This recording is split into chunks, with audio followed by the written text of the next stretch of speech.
Forgive me for being exactly who I am. Forgive me for crossing paths once again. Isn't it funny that life dictates who I am?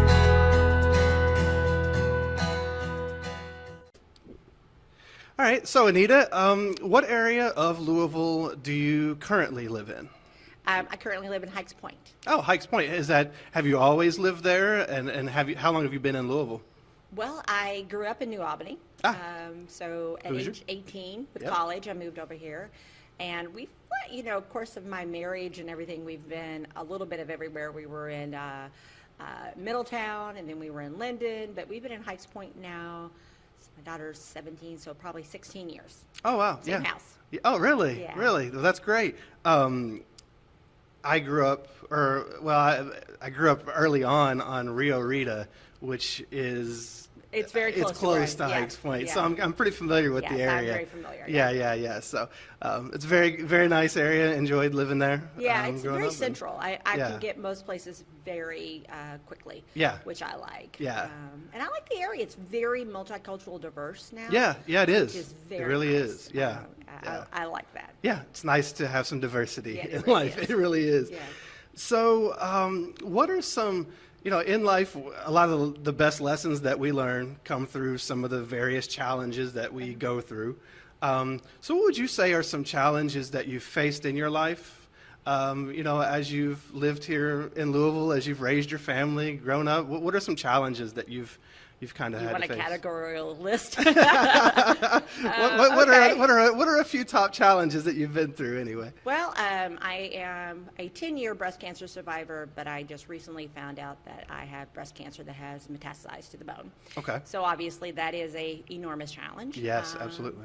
I also have a special needs child. Okay. So those are my top two. Probably my special needs child is more of a challenge, which I would probably surprise people. I think it's harder when the struggle is somebody else. Yeah, it's outside of you. Yeah, if it's you, you kind of can have that little bit more control, or at least feel that you do. Yeah. When it's somebody else suffering, particularly your own child, I don't think there's anything worse than your own child. Yeah, I can imagine.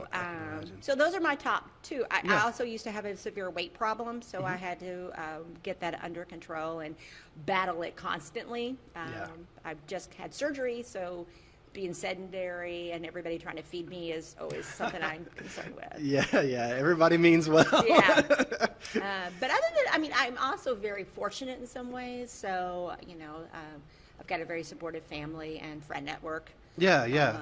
So those have definitely been some challenges, and those are the ones I seem to spend most of my energy on, those three. Yeah. I think, having a special needs daughter is something probably that there are people out there who can relate to, and, or maybe they have family, in some way they're connected to that.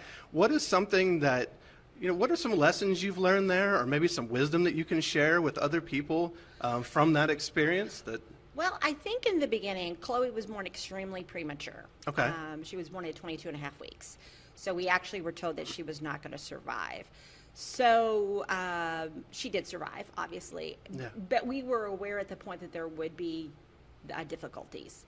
We knew she was going to be blind, and we had an idea there would be intellectual difficulties. The autism kind of hit us by surprise. So I think what I've come over this course of the 17 years with her now is I think that we have these ideas of what our children are going to be like. And I think this is true of all parents. Yeah. And there is a wonderful book and documentary series out now that has kind of helped me with this.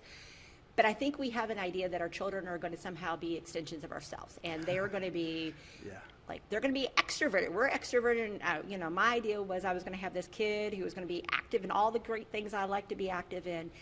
And early in her life, I really pushed for that. It was almost like, I'm going to make you, give you all these great experiences, and you're going to have these wonderful things. And I was making her miserable. She was overwhelmed a lot. There was a lot of self-abuse. So over the course, I just sort of had to learn to take her where she was and respect that and honor her own personality. And the book that I was talking about, and it's a documentary series out now, which is why it's on my mind, is Far from the Tree. I don't know if you... Okay. Never heard of it, but... This guy, Andrew Solomon, he is gay, and his parents apparently had a hard time accepting him. So he kind of did a study about how other parents deal with having children who are extremely different. Yeah. Not difficult necessarily, Yeah. but different from themselves. So dwarfism, schizophrenia, autism, a genius, somebody who ended up being a murderer, and how parents have kind of come to accept that. And each parent kind of often has their own struggle about it. Yeah. But I guess the wisdom I got from all this was, and it took me a while, was to stop listening to other people about what is right for your child. Yeah, yeah. And notice what makes your child actually happy. Yeah. And when I stopped trying to do what I thought was the right thing for my daughter, Chloe, and started doing the things that she actually felt comfortable in, she went from an abused child who abused herself to a child who's extremely happy. That's beautiful. Right. But her life is not what I would choose for myself. Sure, yeah, It's of course. very, like, she likes to be at home. She likes a very set routine. She likes very controlled outings. Yeah, a lot of that, I'm sure, comes from the autism. That's right, exactly. You know, right, very right. much so. Whereas I'm the person who always wants to be with people. So we're very different. I often say my mother was agoraphobic, and I was like, I gave birth to my mother. I mean, she's very much like my mom. Yeah. But I think that it took me a long time to get there. Yeah. And even nowadays, I sometimes question when I see people who did push and they had like really good outcomes. I'm like, should I have pushed? But then all that misery I watched my daughter go through wasn't worth it. So. Yeah, and I think that's a really good anecdote just for how we see people in general. Yes. A lot of times we see other people and we judge them as extensions of ourselves. We don't see, this is a wholly different person that may see the world completely different, experiences things differently. We can be in the same room undergoing the same thing, and maybe they experience it in a totally different way. And that's the beauty of humanity, when we can open our eyes to that. You just got to accept people where they're at and notice what makes them happy, and not, project yourself onto them, which I think we often do. Oh yeah, as humans we project all the time. She must be miserable. She's single and lives with cats. Well, maybe she's perfectly happy. Yeah, maybe she really loves cats, and that's awesome. But I think when it's your child, it's even more, because you have when you're carrying a child for however many months, mine was only short, but you carry it, you have these dreams of what your child's going to be like, and invariably they're either an extension of yourself or they are the things that you didn't do that you want to do. Right, and especially as a mother, the child is literally a part of you. Yes, exactly. So it's I'm sure it's a different type of the way you see that child. You had also mentioned that you're currently dealing with some challenges regarding cancer. Right. And I know you're kind of right in the middle of all of this. Yeah. So, how are you seeing this? You've already been through it before, you said, with breast cancer. How is this maybe different, or what are the lessons that you're taking from this experience, and where are you in the process? Well, it is definitely different. 10 years ago, or getting close to 11, I had stage 2B breast cancer. Okay. It was different because it was localized in the breast. I had the double mastectomy, radiation, chemo, and it was one of those things of, I hit the 5-year mark. They're like, yay, you're cured. You really have no greater chance. Right. So there was that, oh, good, it's behind me. This is not going to be behind me. I'm what's considered stage 4, which is a terrifying sounding thing. Yeah. What I'm hearing more and more is people who are, this is treatable, it's not curable. So it's going to be one of those things where I'm going to have moments of doing a lot of treatment, being really sick. Then hopefully things will stabilize, and then I will move on from there. And it'll be a whole lot of treatment, stop, treatment, stop, treatment, stop. It was, when I first heard it, I won't lie to you, I was pretty flipped out. Sure, of course. That was a natural reaction. But I tend to be a person that tends to flip out and then pull myself together and go, okay, what are we going to do here? So I was already in a breast cancer support group online, and there was a subset that was for those who had metastasized. And that was very helpful because there were so many women in there, we're talking 10 years out.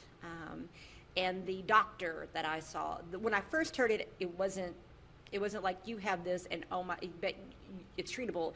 It was you have stage 4. And I sort of received the news on the phone, and then so it was kind of a process. Yeah. The orthopedic oncologist I had seen was much more of whatever your options are right now, they are treatable, even if it's this. So I'm going to, tomorrow, I go to a medical oncologist who specializes in breasts. So it's been a process of figuring out what was wrong with me. So they will have the pathology report because I just had a surgery and a biopsy. And from there, we'll know what the receptors are, so there's things that feed the cancer or give it energy. Okay. Those are called receptors. Okay. Certain receptors have better outcomes. The one that people tend to fear is when they don't know what is feeding it, because then the treatment is like throwing things at a wall. That makes sense. The fear of the unknown, of course. Yeah. The last time I was estrogen positive, and so that was a very good outcome. I originally assumed that if I was estrogen positive, I would still be estrogen positive, but my orthopedic oncologist has said that sometimes they change. Oh, wow. So sometimes they mutate, so I need to make sure of that. And then from there, it will determine my treatment plan. Okay, all right. So whether it's chemo, radiation first, radiation and chemo together, hormone therapy, not chemo, I won't know until tomorrow. So I'm just kind of in this holding zone. Yeah, in limbo until you... I am, yeah. I've made plans either way. So I've got, unfortunately, I'm basing this upon my last time experience with chemo and how I did then. So I'm, assuming that it's going to be similar, but I may be wrong. And you just had a surgery. Yes, last week. Last week.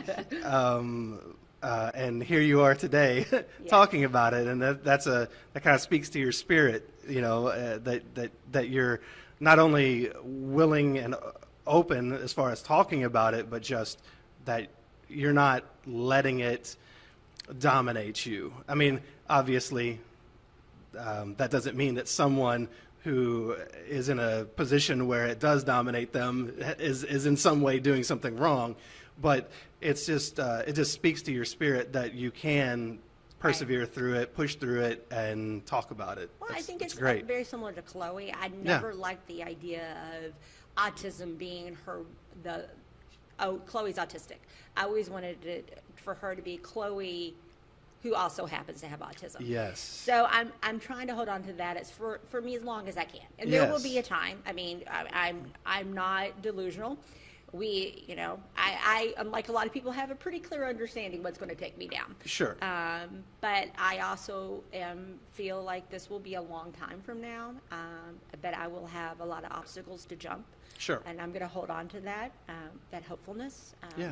And do things. So I think that when I'm at home and alone, I do find myself more likely to have those dark thoughts. Sure, of course. So I tend to want to stay busy. Yes. It's healthier for me mentally. I am an extrovert by nature. Yes. So I've always been a person who, if I'm at home, it's just not a good fit for me. Right. But I had, like last week, the surgery, what had happened, it's really kind of weird. I didn't know this could happen. Okay. So the breast cancer had gone down to, it's on bone. So it was on my femur. Okay. And I started having a pain. And for a while, it seemed as if it had all the symptoms of hip bursitis. So we were treating. I went to the doctor, got steroids, got a little bit better, was doing physical therapy, and nothing quite got rid of it. So after a while, I heard a pop in my hip. And apparently that was a tendon breaking. So apparently the tumor on the femur had caused so much swelling in the I did have bursitis. Okay. So everything was swollen that the tendon had nowhere to go, and it just snapped. And the pain that went across me then, that was probably the worst. I mean, it was a bad pain. So I had an MRI. And so what had happened was the tumor had eaten through the femur so much that I was at a risk for a fracture. Oh, wow. Like a small thing could fracture it. So I had to have surgery to install a metal rod to prevent that from happening. So that, that was what the surgery was. Wow. So yeah, I was kind of, I guess, anytime a bad fall, anything would have broken it. And from what I've read, some people don't discover this until they have like the smallest little thing and they break a wrist. Yeah. And then they realize that they've had the cancer in their bone. So when they found that one out and I have a couple other small spots that they're going to have to watch and radiate. But that was a surgery, and then they did a biopsy as well on a different spot. And the biopsy part is what actually seems to be causing me more pain right now. Oh, really? Wow. Yeah, the wow. swelling. I know. The femur is Yeah, you would think. I'm like, okay, this is good, but the size. Yeah.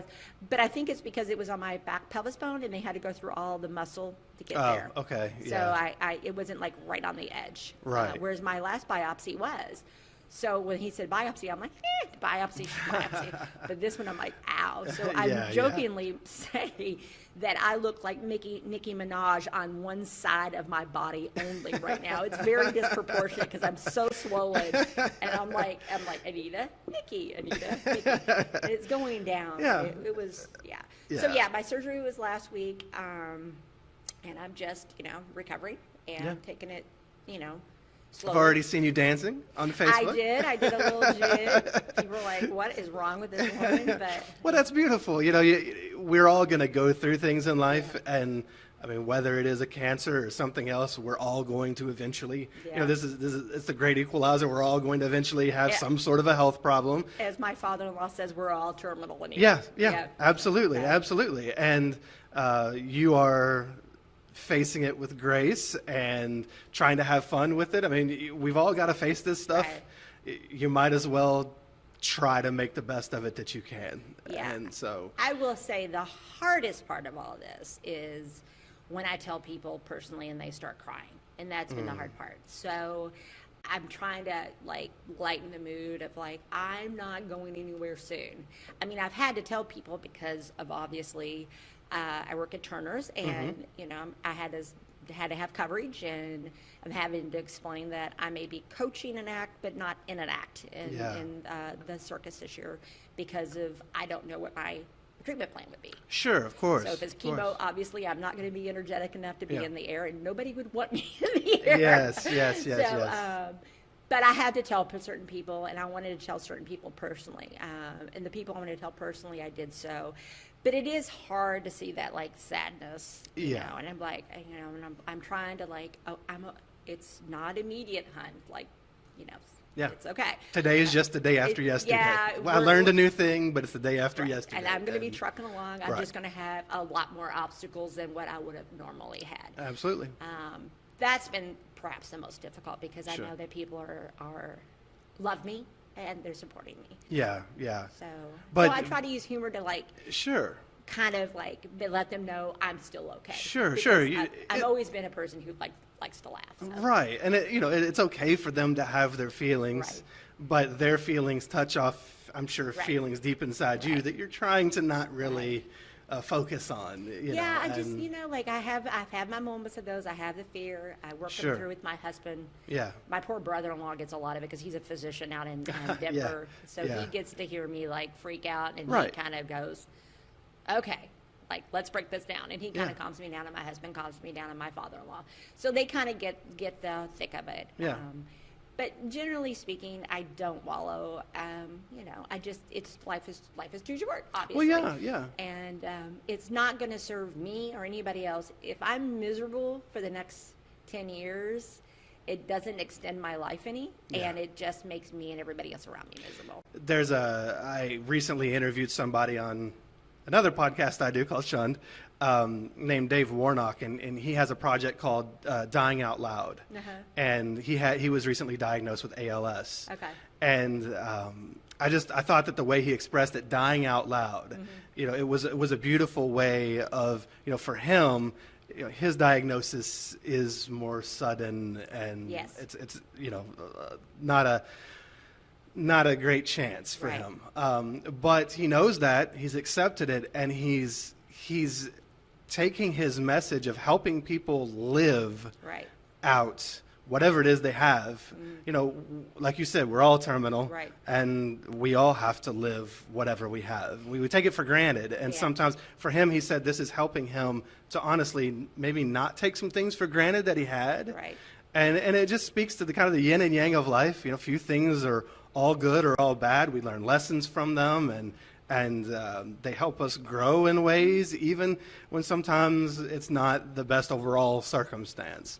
But we can help others, and it sounds like with your attitude, you're already reaching out to people and having fun, and I am. I think that the fact that I had breast cancer before, I became a much more out there personality Yeah. after that. It wasn't that I was never shy, don't get me wrong. But I was a person who didn't necessarily want to be put myself in the center of attention, or I Right. wanted to, but I was always afraid. Right. And I just stopped being afraid. And even now, like I noticed, I kind of always wanted to learn how to eat fire, but I was always a little afraid of it.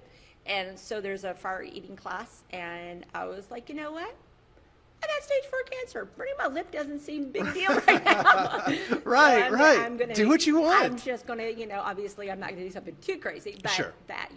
So I do think it makes you go, or for some people Right. you do get very depressed, and that's Sure. just the nature of different Sure, of course. That's natural too. But I will tell you that being in this group, the metastatic, there are so many more situations that are so much more worse than mine. Sure. And I see them. And I have a friend who has a son who is very sick with leukemia, who's 17. That situation I can't even imagine. So I think that you can always look to see, that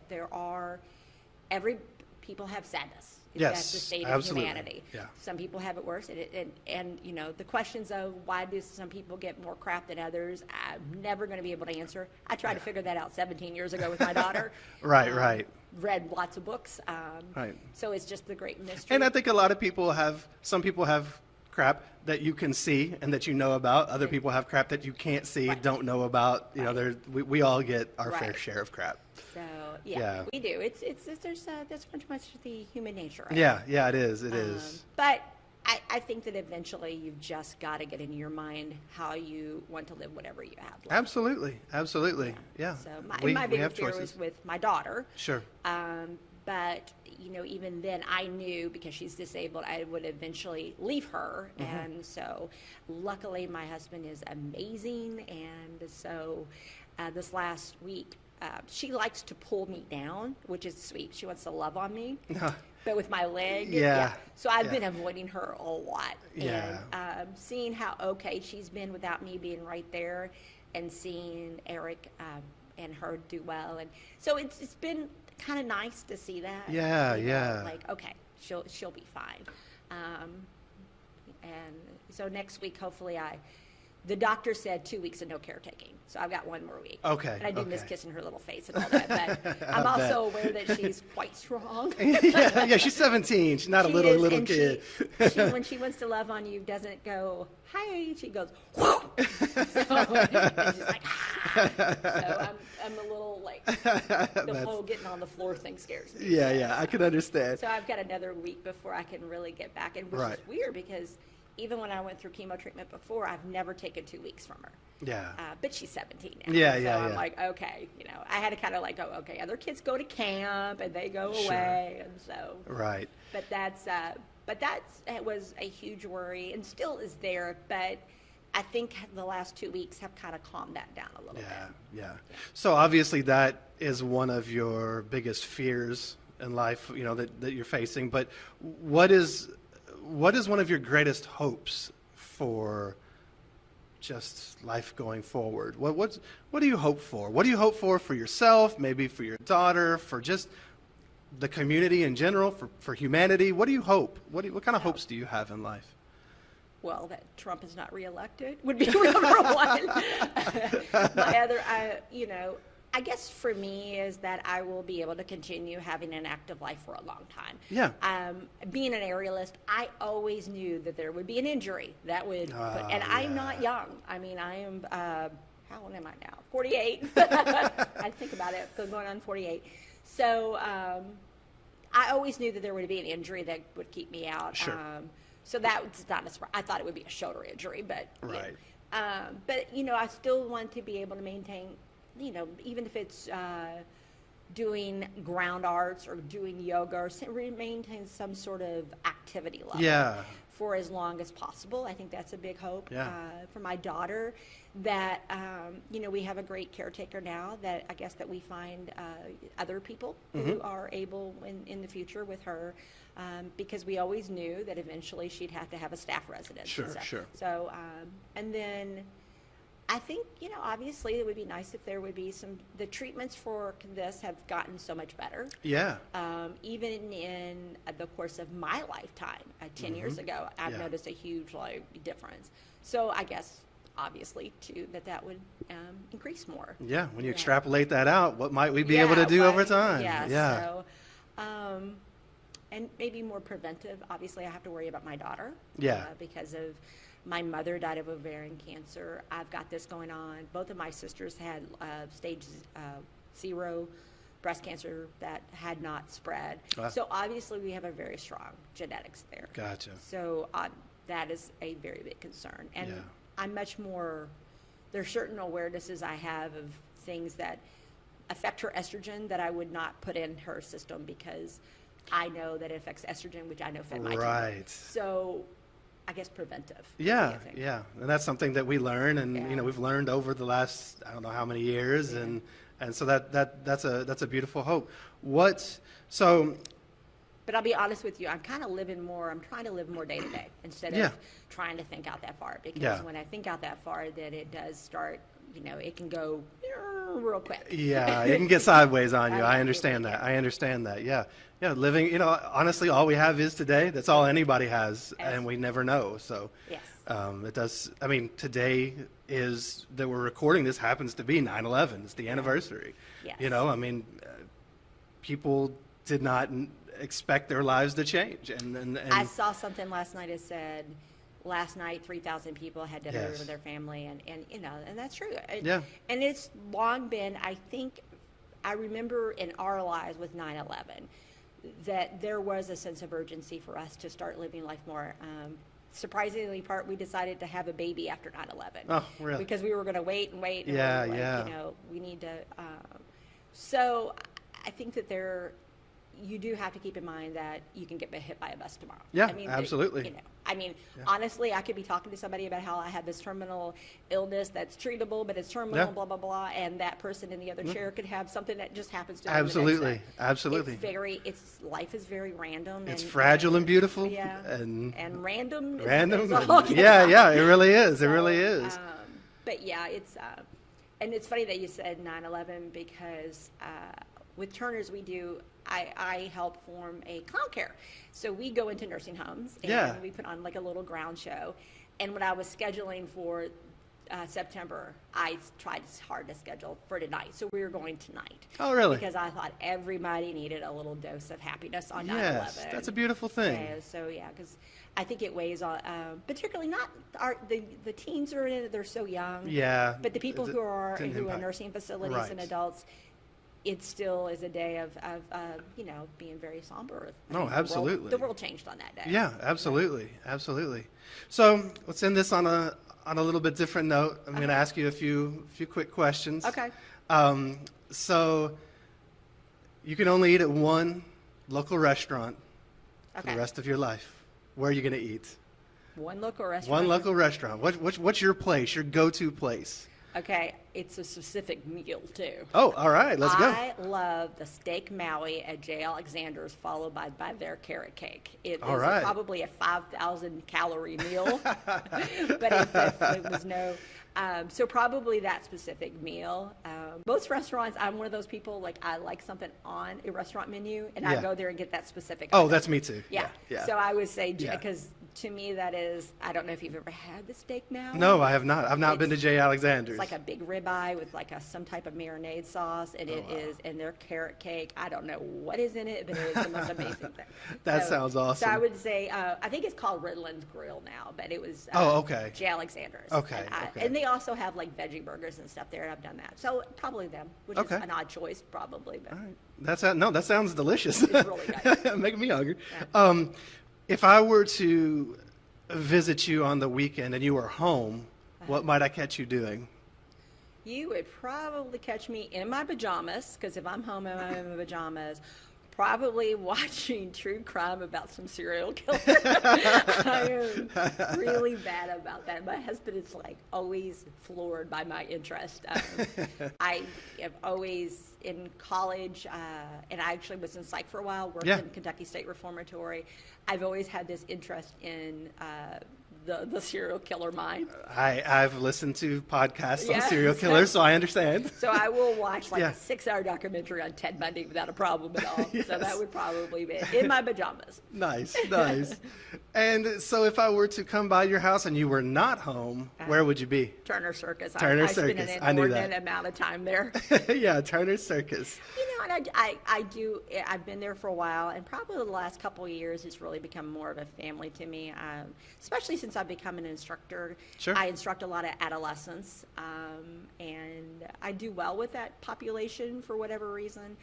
And, you know, they're sort of like my little nieces and nephews in some weird way. Yeah, that's So beautiful. I enjoy them, Yeah. and they seem to, I get a kick out of me. At least I hear they like me, and to my face, you know, they'll never tell that. But so I enjoy the adults so much. They've really become a huge source of social support. So I noticed last night going there, even though I couldn't do anything but just talk people through the audition requirements. Yeah. Since we have a circus auditions coming Oh, yeah, up. I know about that. Oh yeah, My wife, everybody yeah. does. Everybody's paranoid. And talking to kids, Right. the kids, they're 16, talking them through this, just lifted my spirits so much. Yeah. Just to be out, feeling productive, Yes. and not feeling like I'm a patient at home. Just, Yes. You know, I Yes, I like understand. feeling like I'm contributing Yeah. to something, and so you know, and that so I'm there a lot, or I'm there doing something like clown care. Right. Tonight we'll be doing, so I'll be with them at an event. So Well, I love all that. Hopefully, it's been nice to get to meet you.